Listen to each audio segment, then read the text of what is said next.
பூராட நட்சத்திரக்காரங்களுக்கு என்னென்னா அம்மாவுடைய ஹெல்த்தில் கவனம் தேவை. அதே மாதிரி யாருக்கோ நல்லது பண்ண போகிறோன்னு சொல்லி ஒரு பேங்க்கில் லோன் வாங்கி கொடுத்துட்டு அவன் கட்டாமல் லாஸ்ட் அதுக்கு நீங்கள் தான் திருப்பி கட்டுற மாதிரி ஒரு நிலமை வரலாம்.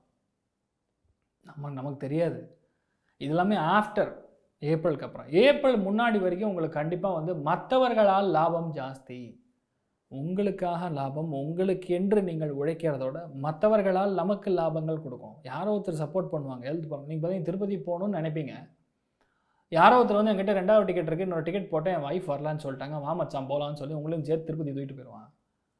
நீங்கள் அங்கே போனோன்னா சில பேர் வந்து சுவாமி பிரசாதம் வந்தால் பரவாயில்லன்னு மனசார நினைப்பீங்க. நெக்ஸ்ட் டே மார்னிங் லட்டு கொண்டு வந்து விட்டுப்பார், மச்சான் நான் திருப்பதி போனேன்னு சொல்லி.